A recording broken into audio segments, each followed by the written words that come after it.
हमेशा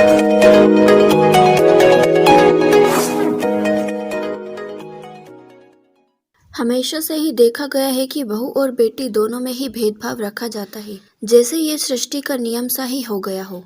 सास कभी भी अपनी बहू को दिल से बेटी नहीं मानती है और ना ही वो मानना चाहती है।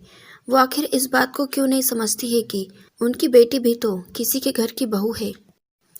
घर में बहुत ही खुशी का माहौल सा छा जाता है जब सास को ये पता चलता है कि उनकी बहू के पाँव भारी हैं। घर में बहू से एक बेटी तो है, अब सास को बहू से बेटे की चाह है।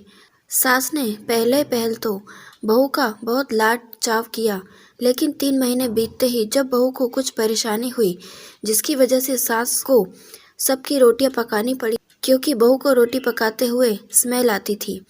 सास बहुत ही मन मारकर रोटियां बनाती और पूरे किचन को बिखेर कर आ जाती और फिर बहू से किचन साफ करने को कहती। बहू बेचारी क्या करती, किचन को साफ करके कुछ खा भी नहीं पाती थी। 1-2 दिन तक तो सब कुछ ठीक चलता रहा, पर रोटी न बनानी पड़े इससे बचने के लिए सास ने बहू पर ही इल्ज़ाम लगा दिया कि घर का काम करने से बचने के लिए बहू बहाने बनाती है।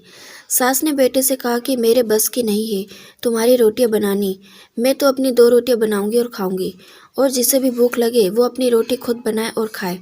थोड़े दिन बाद ही पता चलता है कि उसकी बेटी भी पेट से है और बेटी माँ के पास आती है और फिर माँ से ये बोलती है कि मम्मी मेरे से रोटियां नहीं बनाई जाती, मुझे रोटी बनाने में बहुत स्मेल आती है।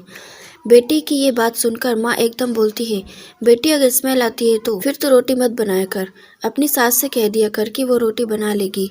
बेटी तू ज़्यादा से ज़्यादा जितना हो सके आराम किया कर, और अगर तेरी सास ज़्यादा ज़बरदस्ती करे तो फिर कह देना कि मुझसे नहीं होगा ये सब, हम हैं तेरे साथ में, अगर कुछ ज़्यादा परेशानी हुई तो यहाँ आ जाना, तुझे मैंने बहुत लाड से झूले झुलाए हैं, मुझ में अभी इतना दम है कि मैं तुझे रोटी पकाकर खिला सकूं, और तू ज़रा भी चिंता मत कर, घर में तेरी भाभी भी तो है।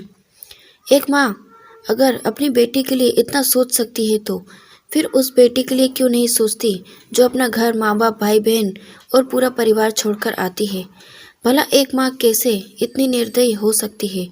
बहू के लिए कुछ और नियम और अपनी बेटी के लिए कुछ और नियम, और मेरा तो यही मानना है कि अगर हर परिवार अपनी बहू को बेटी बनाकर रखे तो फिर किसी भी माँ की बेटी को सताया या फिर जलाया नहीं जाएगा।